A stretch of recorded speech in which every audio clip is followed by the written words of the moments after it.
Assalamualaikum dan selamat sejahtera murid-murid. Hari ini kita akan sambung latihan kita dalam buku aktiviti Bahasa Melayu tahun 1 jilid 2. Hari ini kita akan fokuskan pada halaman 7, 8 dan 9. Sekiranya murid-murid semua telah bersedia bersama buku aktiviti masing-masing, mari kita lakukan aktiviti kita yang pertama. Aktiviti 1, berikan respons terhadap soalan. Lakonkan. Berikut merupakan keterangan mengenai jago sukan Sarawak Sapok Biki. Mari kita baca biodata mengenai beliau. Beliau dikenali sebagai jago tinju negara. Beliau lahir pada 9 April 1974. Beliau berasal dari Simunjan, Sarawak. Kejayaan yang pernah beliau kecapi ialah menyertai Sukan Olimpik Atlanta USA 1996. Beliau juga pernah memenangi pingat emas Sukan Commonwealth 1998. Baik, apakah sumbangan beliau? Beliau telah mengharumkan nama negara di dalam pertandingan yang telah beliau sertai. Kita telah pun membaca maklumat mengenai jago sukan Sarawak Sapok Biki.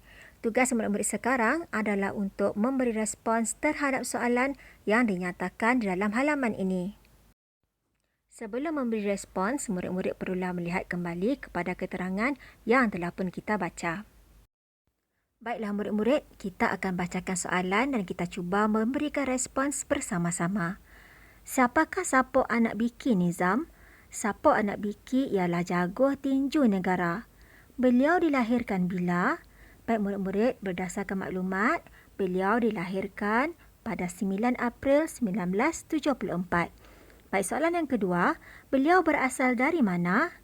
Baik, daripada keterangan yang kita ketahui, beliau dilahirkan ataupun beliau berasal dari Simunjan, Sarawak. Baik, soalan yang ketiga, apakah kejayaan Sapok Anak Biki? Baik, betul murid-murid, beliau menyertai Sukan Olimpik Atlanta USA 1996 dan memenangi pingat emas Sukan Commonwealth 1998. Baik, soalan yang terakhir, kamu hendak menjadi seperti Sapok Anak Biki, Nizam? Jadi Nizam menjawab, ya, kerana saya juga ingin mengharumkan nama negara. Kita telah pun selesai melakukan aktiviti yang pertama. Sekarang, mari kita lihat aktiviti yang seterusnya di halaman 8 dan juga 9. Ini merupakan aktiviti melengkapkan peta. Perkara pertama yang murid-murid harus lakukan adalah membaca teks dengan teliti, kemudian mencari isi tersurat dalam teks dan akhirnya melengkapkan peta dengan betul.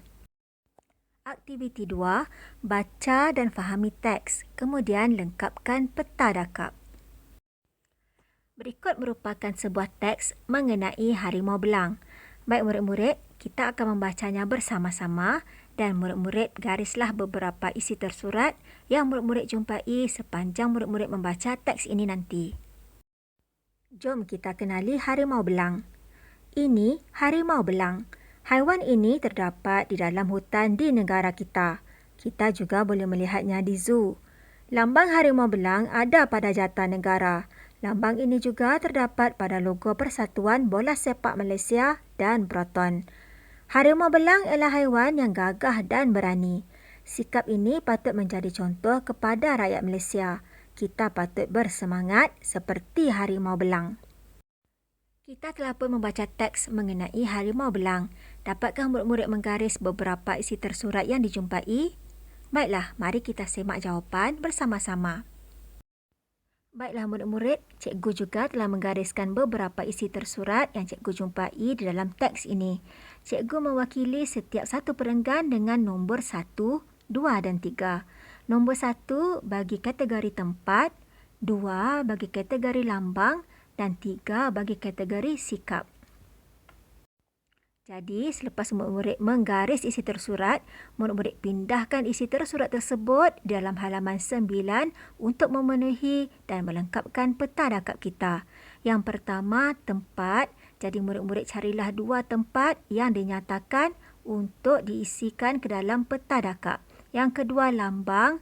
Apakah 3 lambang yang terdapat ataupun dinyatakan dalam teks? Dan yang ketiga adalah sikap.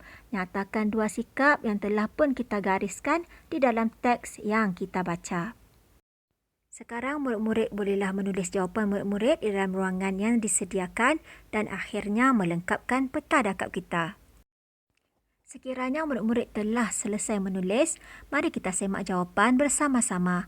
Daripada teks yang kita baca, dua tempat yang dinyatakan ialah negara kita ataupun Malaysia dan yang kedua adalah zoo.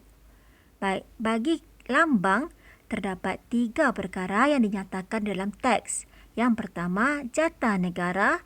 Yang kedua, logo Persatuan Bola Sepak Malaysia. Dan yang ketiga adalah proton. Baik, akhir sekali sikap. Terdapat 2 sikap yang dinyatakan di dalam teks berkaitan tentang harimau belang, iaitu sikap gagah dan juga berani.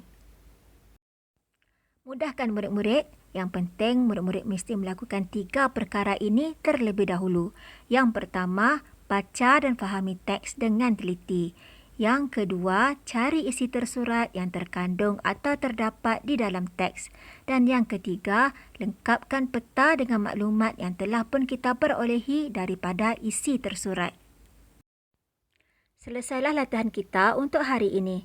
Sehingga kita bertemu di video tutorial yang seterusnya, jaga diri selalu dan rajin-rajinlah mengulang kaji.